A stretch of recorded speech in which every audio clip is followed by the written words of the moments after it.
Morning, guys, and welcome back to another brand new week. Happy Monday. I hope you're all staying safe, you're staying healthy, and you're not so bored at home. Let's get started with this week's weekly question. Read it with me. Why is it important to keep a record of the past? Now, when I think of records of the past, I always think of like a diary.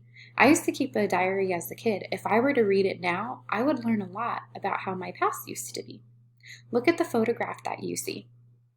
This photograph is of an immigrant family with students. Now, I want you to think of reasons keeping records of the past would help you tell about them. We can look at records of the past to learn about the experience immigrants had long ago.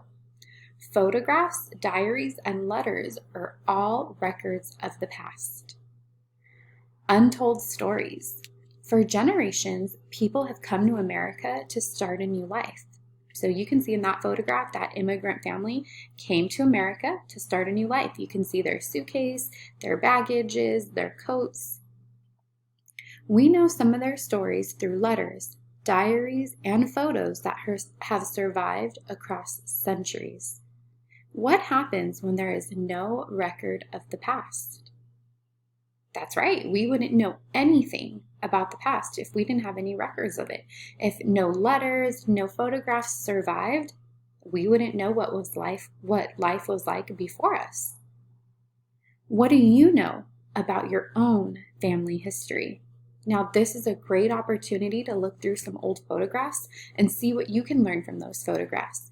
Perhaps maybe your grandma or grandpa may have some letters from the past, or even they have a diary. Maybe you have a diary from when you were little. Take a look at those things and see what you can learn about the past. All right, let's get into our vocabulary words for this week. Our first word for this week is depicts. Say it with me. Depicts. Depicts means shows in words or pictures. The painting depicts an important moment in our nation's history. What is a synonym for depicts? Now remember, a synonym is a word that means the same thing. So if depicts means shows in pictures or words, what would a synonym for depicts be? Let's take a look at our next word. Your next word this week is detested. Say it with me. Detested. Let's watch this short clip and see what other information we can get about the word detested. Detested. Detested means disliked or hated very much. My little sister has always detested taking medicine. So you can tell from that photograph that she really dislikes it because she's sticking her tongue out, she's making an icky face. What is an antonym for detested? Now remember, an antonym is the opposite. So if detested means to not like something, an antonym would be? Good job, guys. Another word you're going to hear this week is discarded. Say it with me. Discarded. Let's watch this short video clip and see what information they have for us. Discarded. Discarded means thrown away. The discarded crumpled up paper lay around the trash can. What is something that you have discarded? Right now, I just discarded an empty water bottle. Look around your house. Is there anything that you could discard right now? If there is, get up and discard it and then come back to our lesson. Your next word for this week is the word eldest. Say it with me. Eldest. I am the eldest of 4 children. Eldest is the one who was born first or oldest.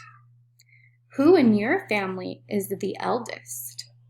In my family, the one who was born first is my brother Joel. Let's take a look at our next word. All right, guys, let's take a look at our next word. Our next word is the word ignored. Say it with me. Ignored. Ignored means having not paid attention to someone or something. The dog sled team ignored the command to stop and kept on running. Describe a time when you ignored someone or something. Now, before this word, you may have heard Nash crying in the background.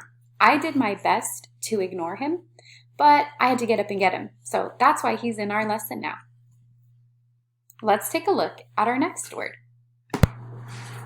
Your next word for this week is obedience. Say it with me. Obedience. Obedience is the act of following instructions or doing what someone says to do. The dog had no obedience training and did not obey his owner's command. How are the words obey and obedience related? You're right. They are the same words. So they both have the same meaning, so they make them synonyms. Now, please make sure you obey your parents. Let's take a look at another word for this week. Our next word this week is the word refuge. Say it with me. Refuge. A refuge is a shelter or protection from danger or trouble. The people took refuge in the bus shelter during the rainstorm, so they were protected by the shelter because of the rain. So that's why it's considered a refuge. What place do you think of as a refuge? Your last word for this week is the word treacherous. Say it with me. Treacherous. Treacherous means full of danger or hazardous. The ice and wet snow made the sidewalks treacherous to walk on. What is something that could be described as treacherous? Now, when I think of the word treacherous, something dangerous to me would be climbing really, really high in the air, maybe like 100 feet up in the air. That could be considered very treacherous to me because that seems very dangerous. So what's treacherous to you? All right, guys, those are all of our words for this week. So you are going to head over to Wonders and you are going to complete page 261 where you will get to practice some of our vocabulary words. All right, guys, head over now to Wonders, complete your vocabulary assignment, and I will see you tomorrow with another lesson. Bye, guys.